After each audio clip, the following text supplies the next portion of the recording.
Morning friends, मैं doctor Prem Sagar Mishra आज BPSC का जो एक बहुत इंपॉर्टेंट सब्जेक्ट है, भारतीय राज व्यवस्था, इंडियन पॉलिटी, उसके बारे में हम लोग बात करेंगे कि कैसे भारतीय राज व्यवस्था जो है बीपीएससी में बहुत इंपॉर्टेंट रोल प्ले करता है। बीपीएससी सिविल सर्विसेज एग्जामिनेशन जो आपका है, जिसके थ्रू आप एसडीएम, डीएसपी, सब रजिस्ट्रार ये सब बनते हैं। जो मेन एग्जामिनेशंस बीपीएससी कंडक्ट करती है उसके बारे में हम लोग बात कर रहे हैं। तो इसमें राज व्यवस्था जो है, भारतीय राज व्यवस्था, इंडियन पॉलिटी का क्या महत्व है इस एग्जामिनेशंस में, कितना महत्व है, यदि दूसरे सब्जेक्ट से भी कंपेयर करें तो ये कहां पे स्टैंड करता है। क्या भारतीय राज व्यवस्था का पढ़ना यदि हम लोग छोड़ दें तो क्या हम लोगों की स्थिति होगी। ठीक है, क्या हम लोग यदि छोड़ के चलते हैं भारतीय राज व्यवस्था को, इंडियन पॉलिटी को, तो क्या हम लोग फाइनली जो एग्जामिनेशन है वो क्रैक कर पाएंगे। मैं एक या पीटी की बात नहीं कर रहा हूं, मैं कंप्लीटली मेंस इंटरव्यू सब की बात कर रहा हूं। फाइनल रिजल्ट, क्या इंडियन पॉलिटी के बिना हमारा फाइनल रिजल्ट हो सकता है, या इसको बहुत अच्छे से पढ़ने की जरूरत है। तो इस पे ही हम लोग अभी देखेंगे कि इंडियन पॉलिटी का क्या इंपॉर्टेंस है। ठीक है, इसके बारे में हम लोग डिटेल में चर्चा करेंगे। तो भारतीय राज व्यवस्था जैसा आप जानते हैं कि एक, यदि आप अच्छे से पढ़ते हैं तो बड़ा आसान सब्जेक्ट है। यदि सही सोर्स से पढ़ा जाए, सही जगह से पढ़ा जाए, सही किताब का चयन किया जाए तो बड़ा अच्छे से आप भारतीय राज व्यवस्था का तैयारी कर सकते हैं। तो जब पहले हम लोगों ने देखा है, पिछले 2 वीडियो में मैंने आपको बताया है कि कैसे कौन से सब्जेक्ट्स का कितना रोल है, कौन से बुक से पढ़ना, ये सब मैंने बताया आपको। फिर से आज सिर्फ इसके बारे में हम लोग भारतीय राज व्यवस्था के बारे में बात करेंगे। ठीक है, अभी आप देखिए, अब सभी लोग, आप लोग एकदम कमर कस चुके होंगे 78th बीपीएससी के लिए, 70वीं बीपीएससी के लिए। इसमें जैसा लोग बता रहे हैं सीट्स भी ज्यादा होगा। ठीक है, तो इसके लिए हम लोग कमर कस चुके हैं और बहुत लोग पढ़ाई शुरू भी कर दिए होंगे, क्योंकि समय जो है बहुत कम है। कहने के लिए तो सितंबर 30 को है, फिर जनवरी में आपका मेंस होगा, लेकिन जब आप देखेंगे जो चेंज्ड पैटर्न है, ठीक है, सिलेबस चेंज नहीं हुआ है, पैटर्न चेंज हुआ है। कुछ सब्जेक्ट्स का इंपॉर्टेंस बढ़ा है, कुछ का घटा है। ऑप्शनल जो था उसका इंपॉर्टेंस रैंकिंग के हिसाब से घट गया है। पढ़ना तो है ऑप्शनल भी, लेकिन वो रैंक बनने में अपना कोई योगदान नहीं देगा।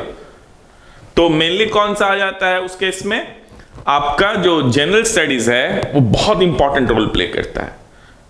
पहले के एग्जामिनेशंस में क्या होता था, कोई एक सब्जेक्ट, हम लोग सब्जेक्ट्स ऑप्शनल लेते थे, यदि वो बूम कर गया, और जो जनरल स्टडीज होता था उसका एक सेट पैटर्न था कि उसी पैटर्न पे क्वेश्चंस आ रहा है, तो लोग उतना पढ़ के जाता था गेस करके और कहीं ना कहीं अच्छे से लिख कर चला आता था।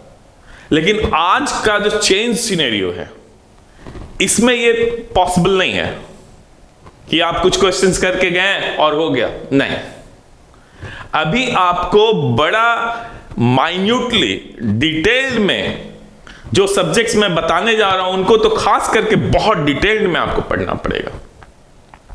उसमें कौन कौन से सब्जेक्ट्स आते हैं वो भी मैं आपको बताऊंगा, जिसको बहुत अच्छे से आपको पढ़ना है, लाइन बाय लाइन पढ़ना है, उसके कंसेप्ट, उसका जो अवधारणा है उसको समझना है। सिर्फ 1 लाइनर से पढ़ लिए और पीटी क्लियर कर लिए वो नहीं चलेगा। आपको अच्छे से बिल्कुल समझ कर पढ़ना होगा, ताकि जो मेंस है, जो बहुत टफ मेरे समझ से इजी हुआ है, लेकिन दूसरे तरह से देखेंगे ना तो बहुत डिफिकल्ट भी हो गया है। पहले आप देखेंगे ना, पहले 68वीं के पहले या और पहले जब जाएंगे तो कुछ क्वेश्चंस था, आप यदि PYQs कर लेते थे, मेंस में भी पहले के जो क्वेश्चंस बैंक हुआ करता था उससे आप गेस कर ले सकते थे क्वेश्चंस। अभी वो बात नहीं है। अभी प्रिलिमिनरी एग्जामिनेशन जो पीटी है उसमें भी आप जब देखिएगा 68वीं और 69वीं का जब क्वेश्चंस देखेंगे तो ऐसा नहीं है कि एकदम सीधा क्वेश्चन पूछ दे रहा है कि फंडामेंटल राइट्स कौन कौन किस आर्टिकल से किस आर्टिकल तक है, डायरेक्टिव प्रिंसिपल जो है वो कहां से कहां तक है, राष्ट्रपति का कौन से आर्टिकल से जो है, ठीक है, से वो गाइड होते हैं। सिर्फ यहां तक ही अब क्वेश्चंस नहीं रह गया है, अब बड़ा जो है ना, जैसे आप यूपीएससी में क्वेश्चंस देखते हैं, ठीक है, उस तरह का है ना, एनालिटिकल क्वेश्चंस भी अब आने लगे हैं। यानी जब तक आपको कंसेप्ट्स क्लियर नहीं होगा, आप अच्छे से पढ़े नहीं रहेंगे, माइन्यूटली आपको समझ नहीं होगा, तो आप नहीं कर पाएंगे।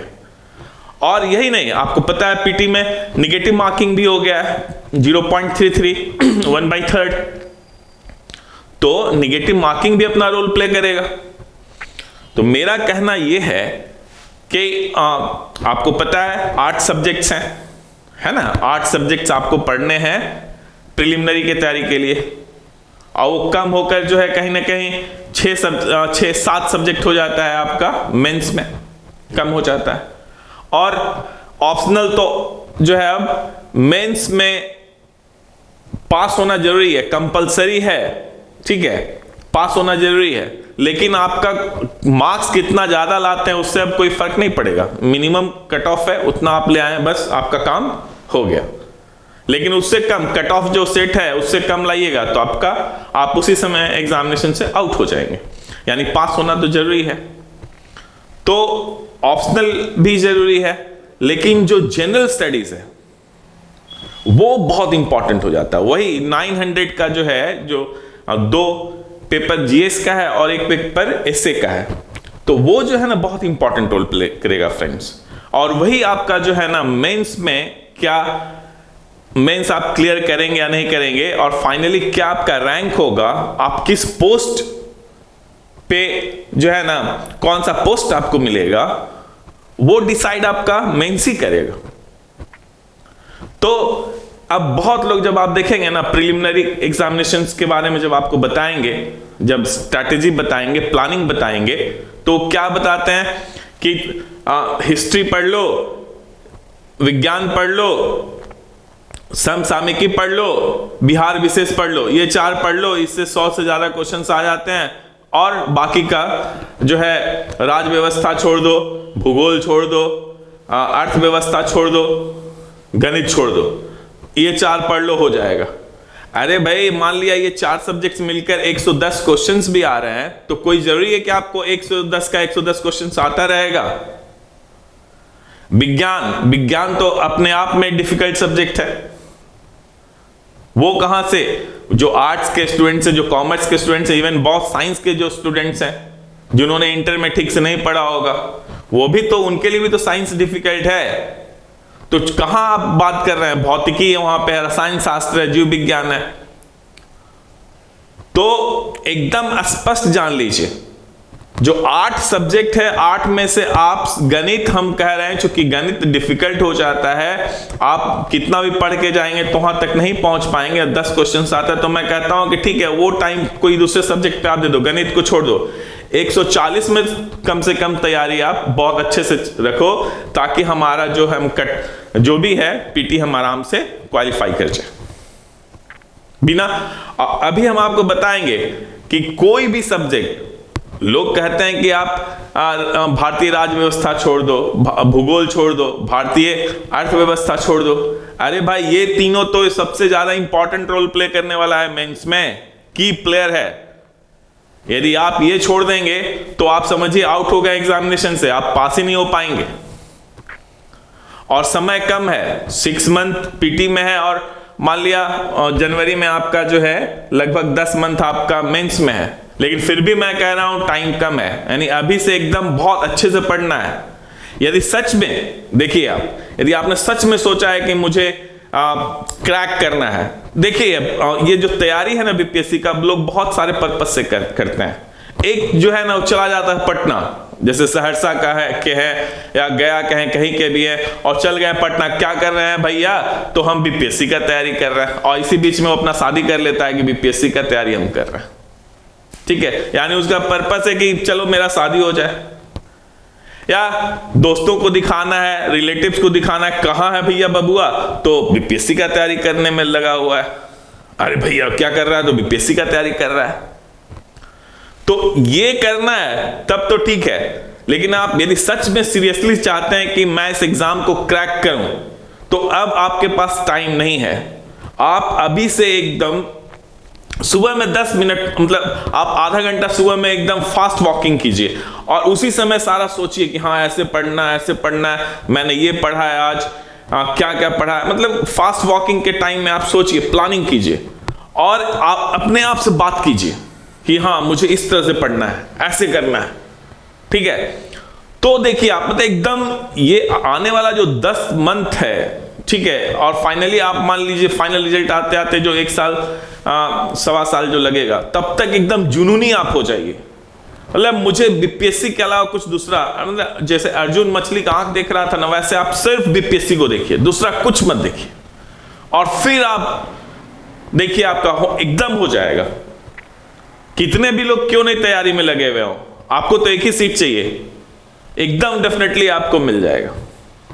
तो मेरा ये कहना है कि जब आप तैयारी कर रहे हैं तो आपको सारे सब्जेक्ट्स के बारे में, खास करके हम आपसे बता रहे हैं 8 सब्जेक्ट जो है, जो प्रीलिम्स में है, वो 8 सब्जेक्ट के बारे में हमको अच्छे से पढ़ना है, ठीक है। और उसमें से ही कोई 8 में से, जैसे हम बता रहे हैं, जैसे इंडियन पॉलिटी है और हिस्ट्री आपको पढ़ना है यहाँ पे, ठीक है, जीएस में। तो इन्हीं दोनों में से किसी एक को आप ऑप्शनल में रख लीजिए, तो और इधर उधर नहीं भटकना पड़ेगा कि मुझे ऐच्छिक विषय ऑप्शनल सब्जेक्ट की भी तैयारी करनी है। इसमें ही आपका तैयारी हो जाएगा। आप हिस्ट्री ले लीजिए, इसमें ही तैयारी हो जाएगी आपकी। तो कहना यह है कि सच में आप सीरियस हैं एग्जामिनेशंस के लिए, ठीक है। तो सबसे पहले ओल्ड एनसीईआरटी का किताब आप खरीद लीजिए और वहां से पढ़ना स्टार्ट कीजिए। बहुत सारे आजकल फ्री में यूट्यूब पे भी लोग पढ़ा रहे हैं, बता रहे हैं, वहां पे भी मतलब सर्च कीजिए कि जो बेस्ट, अच्छे से अच्छा जो बता रहा है उसको। हो सकता है कि वो बहुत पॉपुलर नहीं हो, लेकिन वो अच्छा बताता हो, तो आप उसको एकदम उस चैनल के साथ जुड़ जाइए और फिर वहां से आप पढ़िए। अब बुक्स तो रखना ही रखना है, एक ओल्ड एनसीईआरटी ले लीजिए और आज से उसे पढ़ना स्टार्ट कीजिए। तो खैर ये तो एक जनरल बात थी कि कैसे पढ़ना है आपको, लेकिन मैं अभी आपको बताने जा रहा हूं कि जो भारतीय राज व्यवस्था है, 8 में से एक सब्जेक्ट ये भी है, ठीक है, इंडियन पॉलिटी और भारतीय राज व्यवस्था। बहुत लोग कहेंगे कि इसको पीटी में छोड़ के चलो, मैं कहता हूं छोड़ के नहीं चलना है, इसको बहुत अच्छे से पढ़ना है। इतने अच्छे से पढ़ना है ना, एनसीईआरटी और उसके बाद एम लक्ष्मीकांत जो है आपका, लक्ष्मीकांत जी का जो इंडियन पॉलिटी का किताब है, ठीक है, भारतीय राज व्यवस्था का, उसको आप बड़ा अच्छे से पढ़िए, ढंग से पढ़िए, कहानी की तरह पढ़िए और सब कुछ पढ़ते चले जाइए। मैंने देखा है जो आपके बीपीएससी में अभी 68वीं या 69वीं में जो क्वेश्चंस आए हैं मेंस के, वो कहीं ना कहीं उस बुक से है। मतलब आप आंसर ढूंढना चाहेंगे तो इधर उधर भटकने की आवश्यकता नहीं है, वहां पे आप जाएंगे तो आपको आंसर मिल जाएगा उसका। यानी उसको आप अच्छे से, एक तो बात मान के चलिए, जैसे ही आप तैयारी शुरू करेंगे और जैसे ही सीरियस होते जाएंगे ना, तो 15 दिन 1 मंथ के बाद आपको पता होते चला जाएगा कि हाँ हमको ये एरिया पढ़ना है, ये एरिया छोड़ना है, ठीक है। जैसे मान लिया भारतीय राज्य व्यवस्था है तो उसमें क्या पढ़ना है, क्या छोड़ना है। तो जब आप तैयारी सीरियसली शुरू करेंगे तो आपको एकदम धीरे धीरे दिमाग में जो है ना, वो अपने आप जुनूनी होते चले जाएंगे। आप हमेशा उसी के बारे में सोचने लगेंगे, तो आपको समझ में आएगा क्या मैं पढ़ूं और क्या मैं छोड़ूं, कहां से पढ़ना, ये सब कुछ आपको समझ में आने लगेगा, ठीक है। तो सीरियस होने की आवश्यकता है। तो हम लोग आते हैं भारतीय राज व्यवस्था में, ठीक है। तो देखिए इसका रोल कहां कहां है भारतीय राज व्यवस्था का। सबसे पहले देखिए पीटी में हम लोग को पता है टोटल 150 क्वेश्चंस होते हैं और मैथ्स प्लस साइंस ये दोनों मिला के 40 क्वेश्चंस के आसपास में हो जाता है। मैथ्स और साइंस 40 क्वेश्चंस, यानी 110 क्वेश्चंस बचा बाकी। ठीक है, तो मैथ तो हम कहते हैं छोड़ के चलिए, साइंस का 30 में से कम 10 से 20 साइंस में भी हम लोग को करेक्ट करने के लिए सोचना है कि कम से कम 20 तक, ठीक है, 20 नहीं तो कम से कम 30 में 15 तो 50% तो सही हो जाए। ठीक है, तो ये तो आर्ट्स के स्टूडेंट्स के लिए डिफिकल्ट है, साइंस, ठीक है, और मैथ्स। तो यदि आप भारतीय राज्य व्यवस्था देखेंगे, इंडियन पॉलिटी पीटी में, तो ये लगभग 8 to 15 क्वेश्चंस, इधर 69 में ज्यादा क्वेश्चंस आए थे इससे, ठीक है, 14 के आसपास में। तो 8 से 15 तक क्वेश्चंस जो है पीटी में इससे आएगा। अब सोचिए 110 में से 15 क्वेश्चन आ रहा है भारतीय राज्य व्यवस्था से, तो 15 क्वेश्चन आप छोड़ देंगे तो ये तो 95 पे आ जाएगा, क्योंकि ये तो भारी पहले से है, पढ़ने से आसान हो जाएगा। वो हम आपको साइंस पढ़ाएंगे, बताएंगे साइंस, जितना चाहिए उतना तो हम आपको पढ़ा देंगे साइंस, क्योंकि मैं साइंस का ही विद्यार्थी रहा हूं, तो साइंस मैं आपको अच्छे से पढ़ा दूंगा। तो 15 नंबर, ये कैसे आप इसको आप लूज करना कैसे अफोर्ड कर सकते हैं? कैसे आप इसको छोड़िएगा? 15 क्वेश्चंस को नहीं छोड़ सकते हैं, ठीक है। तो 15 क्वेश्चंस देखिए, 150 में से 15 क्वेश्चन, 8 से 15, 8 to 15 क्वेश्चंस तो पीटी में आ रहा है। जब मेंस में आप देखेंगे, तो मेंस में जो है ये बहुत ही ज्यादा इंपॉर्टेंट रोल प्ले करता है, ठीक है। जब आप मेंस में, आपको पता है 3 चीज है जो आपके रैंकिंग में इंपॉर्टेंट हो जाता है। पहला है जीएस पेपर 1, दूसरा है जीएस पेपर 2 और तीसरा है एस्से। ये तीनों जो है 300 मार्क्स का है, 300 मार्क्स का है। अब आप जब देखेंगे जीएस 1, तो इसमें तो इंडियन पॉलिटी नहीं है, लेकिन जब आप जीएस 2 देखेंगे तो इसमें 3 सबसेक्शन है, ठीक है। यानी क्वेश्चन जो है आपका 1 2 3 4 5 6 7 8 क्वेश्चंस होता है, ठीक है। 8 क्वेश्चंस में जो पहला 3 क्वेश्चन जो होता है वो आपके इंडियन पॉलिटी से होगा। पहला 3 क्वेश्चन, ठीक है, किससे होगा? इंडियन पॉलिटी से होगा, यानी 114 मार्क्स। 300 में से 114 मार्क्स कहां से आ रहा है? तो इंडियन पॉलिटी से आ रहा है, भारतीय राज्य व्यवस्था से आ रहा है। ये 3 क्वेश्चन जब आप देखेंगे तो भूगोल और अर्थव्यवस्था से है, और ये 2 क्वेश्चन देखेंगे लास्ट वाला, ये साइंस एंड टेक्नोलॉजी से है, साइंस एंड टेक्नोलॉजी से है। ये भी जो है 114 मार्क्स का होता है। इंडियन पॉलिटी जो है राज्य व्यवस्था, इंडियन पॉलिटी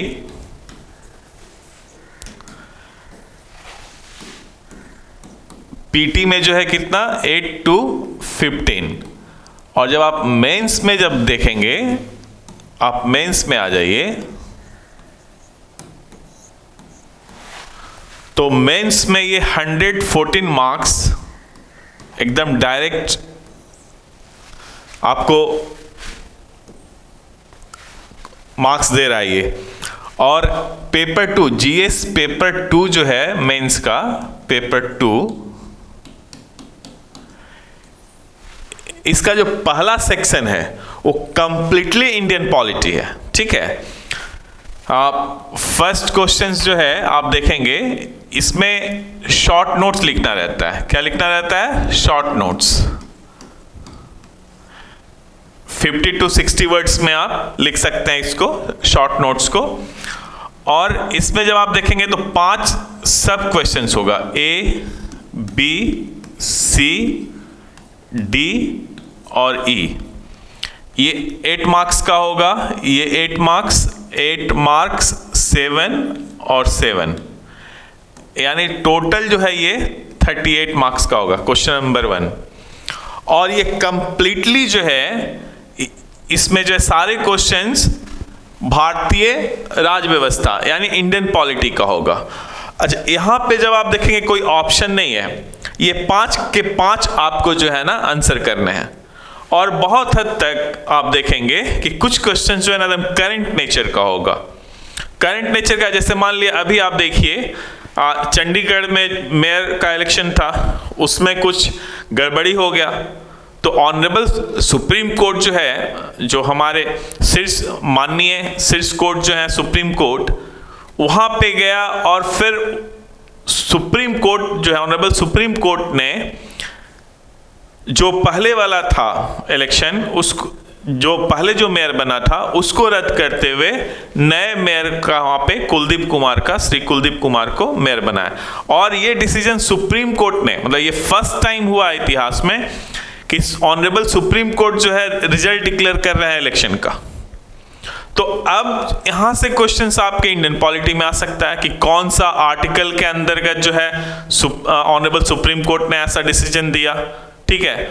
फिर लोकतंत्र के लिए जो है सुप्रीम कोर्ट जो है आगे आई और फिर लोकतंत्र को बचाने के लिए इस तरह का डिसीजन लिया। तो इस पे शॉर्ट नोट्स भी आपके एग्जाम्स में आ सकते हैं। तो क्या हो गया, करंट नेचर का हो गया। पीटी में भी वहां से क्वेश्चंस आ सकता है। वैसे ही जब आप देखिएगा, पहले 15th फाइनेंस कमीशन चल रहा था, अभी भी 15th फाइनेंस कमीशन चल रहा है, 15वीं वित्त आयोग, अब 16वीं वित्त आयोग आने वाला है। तो उसके गठन का भी नोटिफिकेशन जो है माननीय राष्ट्रपति महोदया के द्वारा अधिसूचित कर दिया गया, ठीक है, 31 दिसंबर को ही 2023 में। तो अब वहां से भी क्वेश्चंस आ सकते हैं, चूंकि वो भी रिसेंट डेवलपमेंट है कि 16वीं वित्त आयोग के बारे में कुछ भी, कौन से आर्टिकल से गवर्न होता है, क्या उसका गठन कौन करते हैं, क्या उसका कंपोजिशन होता है, यानी कौन कौन से मेंबर होंगे, कौन चेयरमैन होंगे, ठीक है। तो इस तरह से क्या कार्य है उसका, तो इस तरह से क्वेश्चंस जो है आते हैं। तो इंडियन पॉलिटी में एक तो आपको भारतीय राज्य व्यवस्था में अच्छे से समझ कर पढ़ना है, तो कुछ क्वेश्चंस तो जो है आपके किताब से रहेंगे ही रहेंगे, लेकिन कुछ क्वेश्चंस जो है इसमें बिल्कुल एकदम करंट नेचर का होगा, जो अभी चल रहा है, ठीक है। करंट लास्ट 1 साल में जो भी हैपनिंग्स हुआ है उसके आधार पे भी क्वेश्चंस बनते हैं। यानी न्यूज़पेपर वगैरह में भी इसके तैयारी के लिए नजर रखना है, ठीक है। कोई पत्रिका मंथली पढ़ना है, उसमें भी नजर रखना है कि क्या घटना, रिसेंट घटना भारतीय राज्य व्यवस्था से रिलेटेड कौन सा घटा है। जैसे एक क्वेश्चन आपको पता है, बिहार में जातीय गणना हुआ था, तो जातीय गणना से संबंधित एक क्वेश्चन आ गया था इंडियन पॉलिटी में, ठीक है, कि बिहार में इसका क्या जो है राजनीति पे क्या प्रभाव पड़ेगा। तो ये भी एक क्वेश्चन आया। तो जब आप देखेंगे ये इसमें जब आप देखेंगे इंडियन पॉलिटी, तो बहुत हद तक करंट से भी इसमें क्वेश्चन जो है करंट नेचर का भी क्वेश्चन होता है। तो पहला क्वेश्चन ये हो गया। सेकेंड क्वेश्चन आप देखेंगे, दूसरा क्वेश्चन, तो इसमें ए अथवा बी, यानी 2 क्वेश्चंस होगा, ये भी 38 मार्क्स का और ये भी 38 मार्क्स का। अब ये दोनों में से कोई एक आपको लिखना है, यानी यहां पे ऑप्शंस है, यहां पे कोई ऑप्शंस नहीं है, यहां पे ऑप्शन है। फिर थर्ड क्वेश्चन जो है वो भी ए अथवा बी, यानी यहां पे भी आपको ऑप्शंस है, कोई एक कर सकते हैं, ए लिख सकते हैं या बी लिख सकते हैं। ये भी 38 मार्क्स का होगा, 38 और 38, यानी तीनों 38 को जोड़िएगा तो कितना हो जाएगा, 114। अब ये देखिए कंपलसरी है, आपका जो पेपर 2 है 300 मार्क्स का, 300 में से 114 मार्क्स, 300 में से 114 मार्क्स के क्वेश्चंस आपके इंडियन पॉलिटी से आ रहा है। तो अब आप बताइए कि कैसे इंडियन पॉलिटी को कोई पढ़ना छोड़ सकता है। यदि कोई छोड़ेगा तो आप देखिए पूरा का पूरा 114 मार्क्स छोड़ना तो भूल जाइए, आपको इतने अच्छे से पढ़ना होगा कि कोई भी क्वेश्चन आए तो एटलीस्ट उसका आप नाम सुने हुए रहें और उसको आंसर कर दें आप। जैसे शॉर्ट नोट्स है वो लमसम आपको 50 to 60 वर्ड्स में लिखने होंगे। ये वाला जो क्वेश्चन है 200 से 300 वर्ड्स में आपको ये भी लिखना पड़ेगा। ये जो है 200 से 250 वर्ड्स में, सेकेंड और थर्ड जो है 38 मार्क्स का है।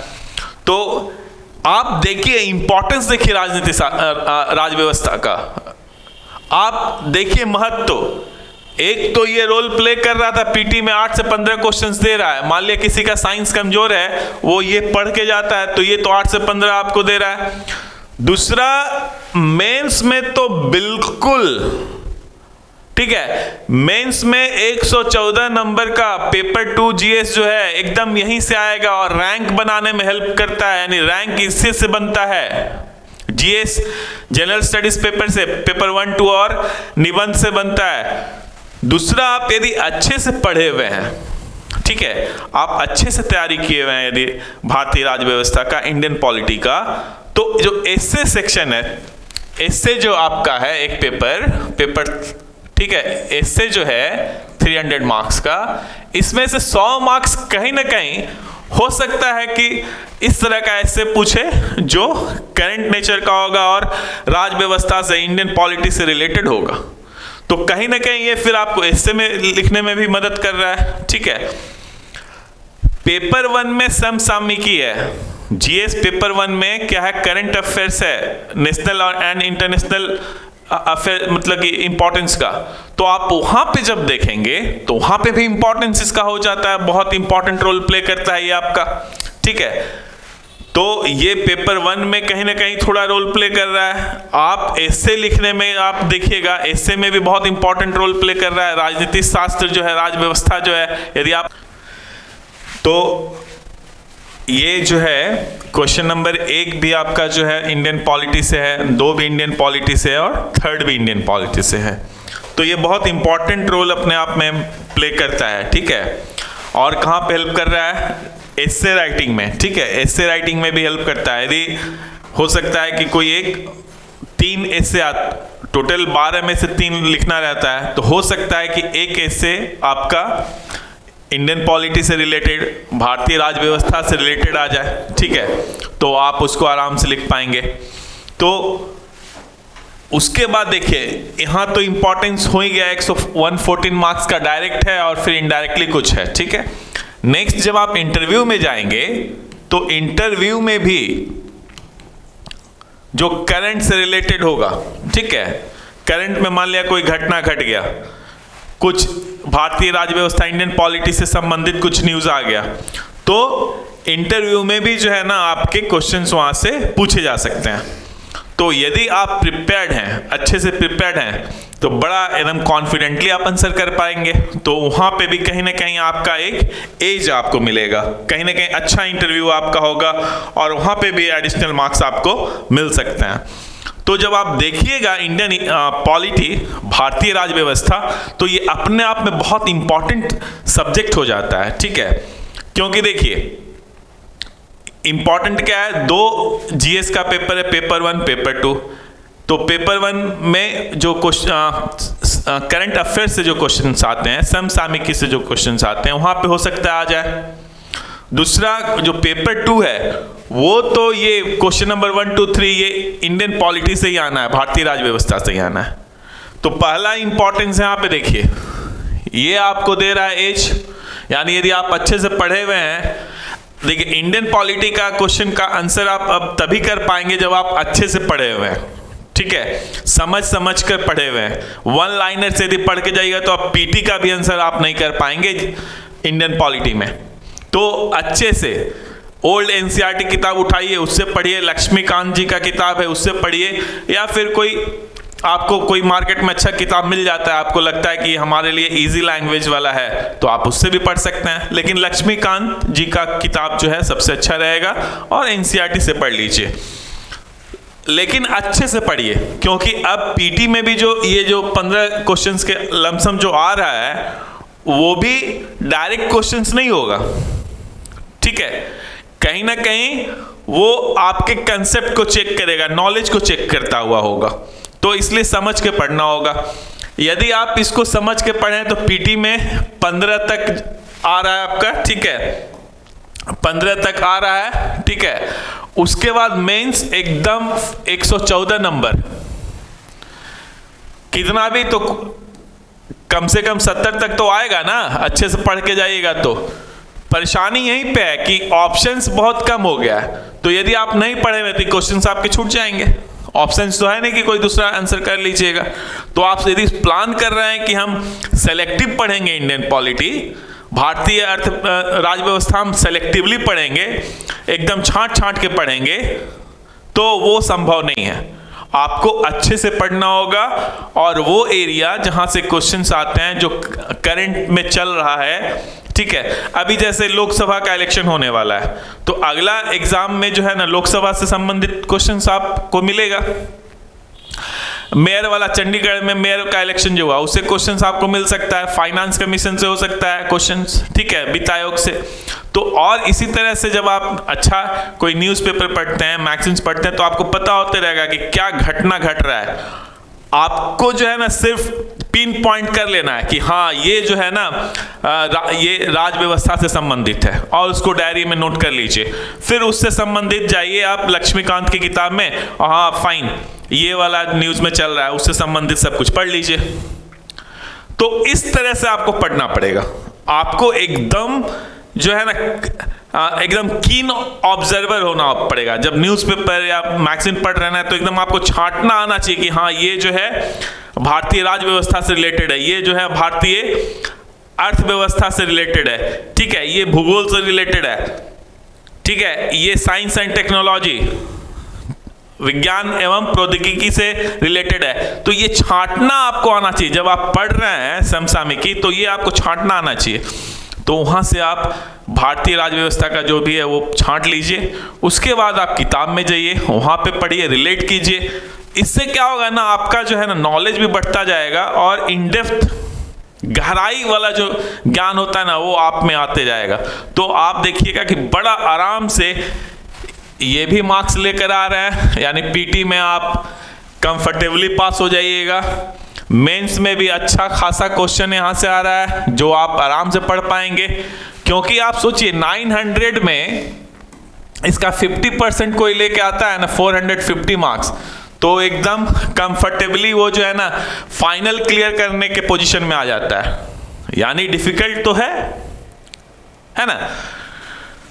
और फिर इंटरव्यू में भी इससे संबंधित रिलेटेड क्वेश्चंस आपको मिल सकता है। यदि आप अच्छे से पढ़े हुए हैं राज्य व्यवस्था तो आप वो भी आंसर कर पाएंगे। तो अब आप मुझे ये बताइए, क्या अभी भी आपको लगता है कि इंडियन पॉलिटी को, भारतीय राज्य व्यवस्था को छोड़ के हम लोग तैयारी कर सकते हैं? नहीं, बिल्कुल भी नहीं। आपको भारतीय राज्य व्यवस्था अच्छे से पढ़ना है। यदि आपको दूसरे कैंडिडेट पे, दूसरे स्टूडेंट्स पे एज चाहिए, उनसे आगे निकलना है, आगे निकलिएगा तभी सिलेक्शन होगा। तो भारतीय राज्य व्यवस्था को बहुत अच्छे से पढ़ना है। मान लिया विज्ञान में आपको परेशानी हो रहा है तो भौतिकी को छोड़ दीजिए, भौतिकी के जगह पे यही पढ़ लीजिए, वो भी एक सब्जेक्ट है, ये भी एक सब्जेक्ट है। तो भौतिकी के चक्कर में नहीं पढ़ के हम यही पढ़ेंगे। तो ये जो है विज्ञान का इंपॉर्टेंस नहीं है मेंस में, नहीं है इंटरव्यू में, लेकिन इसका जो है भारतीय राज्य व्यवस्था का एकदम आप देखिए, पीटी में भी आप देखें, मेंस में भी और इंटरव्यू में भी इंपॉर्टेंस है। और ये आपको कहीं ना कहीं एक विश्वास आप में जगा देगा, ठीक है, आप कॉन्फिडेंट हो जाएंगे।